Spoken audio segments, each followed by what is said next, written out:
Dude, the Rams almost changed everything this offseason. Everything was set for one of the greatest QBs in history to land in LA and team up with an old partner from glory days. But the script flipped at the last minute. We're going to show you how this bomb almost exploded in Los Angeles. Go ahead and subscribe to the channel and hit that like button because this story is some heavy behind the scenes stuff. Aaron Rodgers on the Rams? Man, just imagining that scenario gets me electric because if there's one place where the talent of a veteran quarterback could have exploded again, it's under Sean McVay's command. And the name is exactly that. Aaron Charles Rodgers, the guy who could have turned the Rams offense into a nightmare for any NFL defense if he had arrived before the draft. Let's be honest, McVay doesn't mess around. His plan B, in case Stafford went to the Raiders, was a plan A for any other team, Rodgers, and not by coincidence. The guy is from California, knows the terrain, has played ball with half the roster in the offseason, and with Devontae Adams on the team, my brother. This had everything to turn into a 2020 revival in Hollywood style. And look, anyone who saw what Rodgers went through with the Jets knows he was a victim of a system that didn't favor anyone. Nathaniel Hackett, without LaFleur behind him, became a dead weight. Now put Rodgers in a creative offensive scheme with decent protection and elite weapons like Adams, Puka Nacua, and Kyron Williams. That's a different story, partner. That's Rodgers playing free, throwing fades in the red zone, shredding zone coverage with quick reads, and controlling the clock like a Jedi Master. But there's one detail. It had to be before the draft, because if he comes in afterward, the Rams would have made a different roster assessment. Maybe they would have drafted a young QB. Maybe they would have focused more on defense. Maybe they wouldn't have even gone after Adams. The gears change. With Rodgers there from the start, the whole team revolves around his arm. Lazard and Valdez-Scantling could have come in as complementary pieces. The chemistry between quarterback and receivers, which was one of Rodgers' great assets in Green Bay, would have returned in full force. And for those who think he no longer has the locker room under control, stop. This talk that Rodgers is a diva is tired. Go talk to the guys who played with him. See the respect. See how much he raises the standard of practice, of play, of mindset.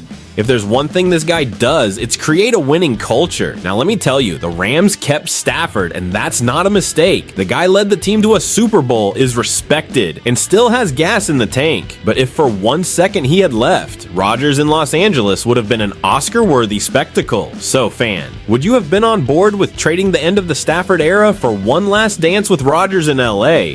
Comment what you think would have happened. Playoffs, Super Bowl, or more of the same? If you like this analysis, hit that like button, subscribe, and share it with the folks who love a good NFL theory. Here the talk is serious, but the fun is guaranteed.